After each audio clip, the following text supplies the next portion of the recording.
Chapter 4. What do you mean? Too late for what? Twilight fearfully asks.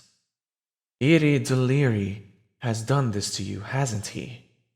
Princess Luna asks. I had no idea this was even possible. However, it appears you're still tethered to your body. Perhaps there is still something that can be done. You must tell me, what sort of game is this miscreant playing?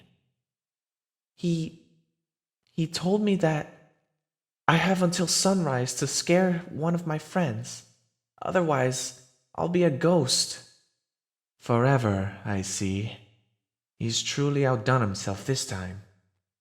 And if he thinks there will not be consequences for this, he is mistaken. He has most certainly violated his contract with this. I hope. Contract? What's going on? Princess Luna stands up from her throne and briskly steps down the carpeted stairway to meet Twilight. In the center of the room, a large crystal ball sits comfortably on top of a concrete column. The tip of Princess Luna's horn glows a bright white, and inside the ball, a scene begins to play. Twilight approaches, mesmerized by the glow and colors emanating from within the crystal ball. Long ago, Luna begins, Eerie Deliri was once a normal pony, such as you and I, but an evil wizard cursed him and trapped him in the spirit world. He was corrupted and tormented the lives of any pony he came across to feed off their fear. As time went on, he grew more and more powerful, and his reign of terror seemed unstoppable. Yet, he yearned for more. He desired a fear that would quench his thirst, so he aimed for mine. He tried and tried, but he could not get me to scream nor tremble. I stood up against him, and in that moment he lost a majority of his confidence. Against me, he was weak and powerless, but I was willing to offer him a chance to change. He accepted, and I came up with a perfect deal. A long scroll poofs into existence, so long that it droops to the floor. I wrote out a contract listing every boundary and limitations I can think of that he must follow. Otherwise, I'll ensure there won't be an ounce of fear for him to feed off of. In exchange, I've agreed to allow him to roam freely and live off the fear that he needs, with much restraint. However, it must not have been as concrete as I had hoped. This really isn't a dream, Twilight says, baffled as she skims through the long list of limitations on the scroll. I wish it was, Twilight. But if scaring one of your friends is the only way he'll relinquish you back to your body, then that's what you'll have to do. But isn't there something you can do? Couldn't you just cast a spell and send me back? Princess Luna regretfully sighs. I'm afraid not. My magic won't be of any use. But that does not mean that there isn't something I can do. I'm going to scour this contract to see if there's anything I can use against Eerie in this matter. In the meantime, you must do what you can do to best Eerie at his game. I don't know if I can. Twilight somberly turns away.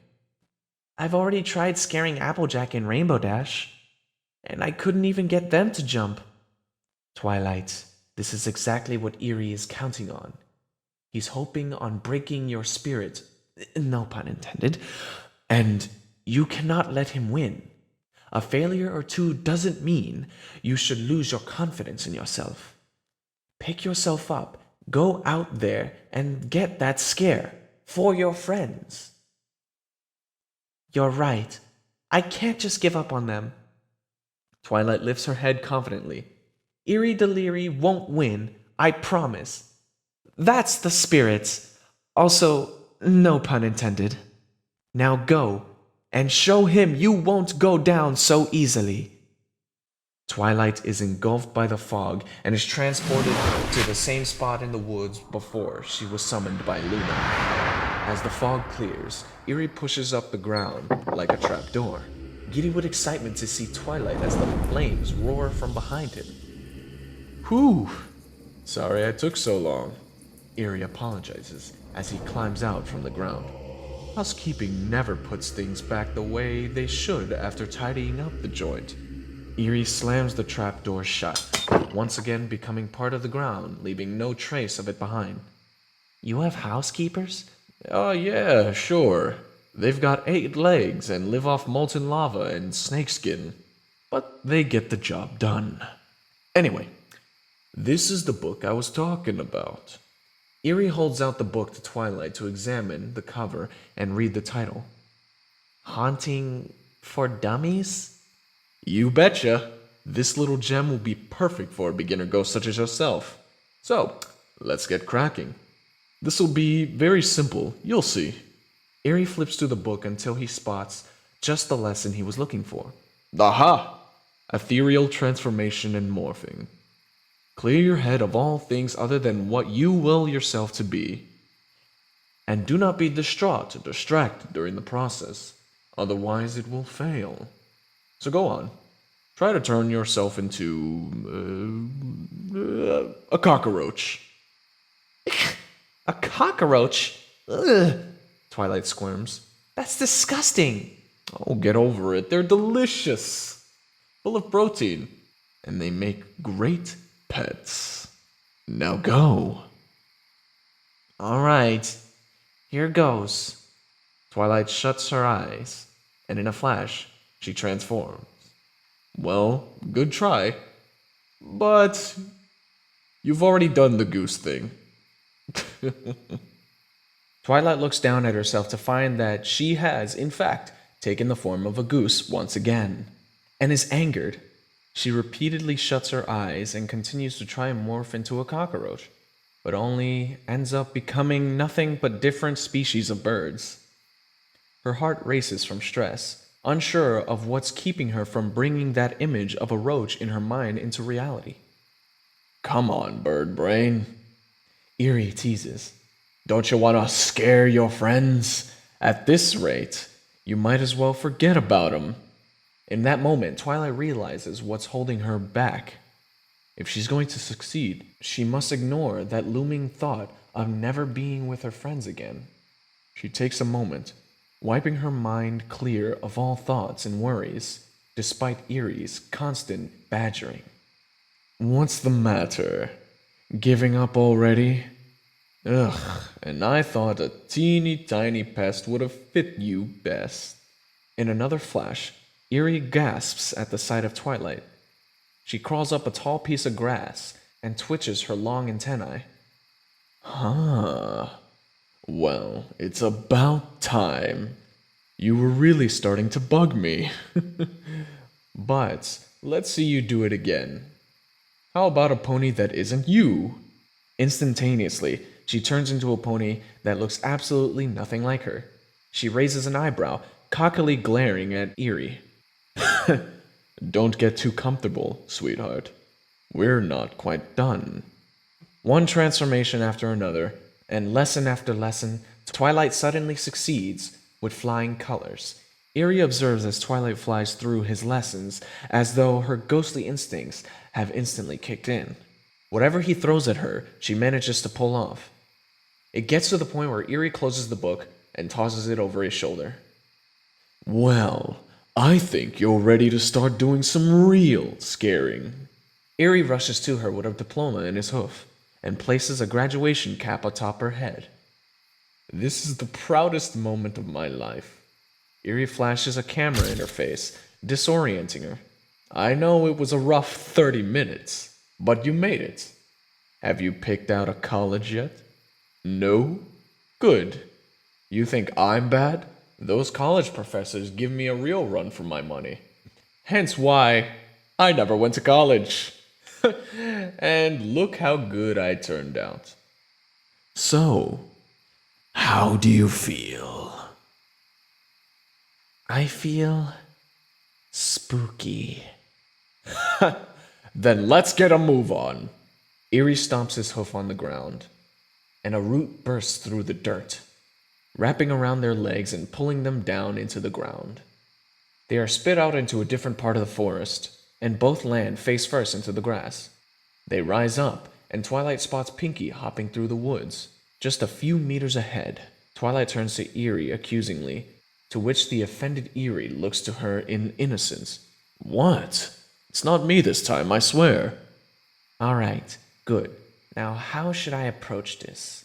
I'm not too sure what Pinkie's afraid of. She is the one who taught us to laugh at our fears, after all. Twilight! Pinkie shouts, waving at Twilight. Hold on, Pinkie. I'm trying to think of how to scare you. Wait, what? She can't see me, right? I thought you said... Twilight! There you are! Pinkie scampers with excitement towards her and Eerie. Have you had any luck with the firewood? I've been looking, but I keep thinking about those ooey-gooey marshmallows back at camp. It's like they're calling my name. Pinkie? You can see me? Duh! Of course I can see you. Ooh, it looks like you've met my friend, Eerie. Your friend? That's right. I tried to tell you about him, but you wouldn't listen. He's the one I always talk to when you guys aren't around. What are you doing here, Eerie? Oh, just helping your friend out with her firewood hunt, Eerie says. She looked like she was having some trouble, so I figured why not lend a hoof? Aw, that's so nice of you. Nice? Twilight shouts, flabbergasted. Pinkie, he's a real hoot. I know. It's a lot of fun having him around the bakery. Speaking of which, Eerie starts. I just thought of a new joke. Would you like to hear it? Would I? Lay it on me. What do you call a unicorn with 2 horns on Hearthwarming Eve?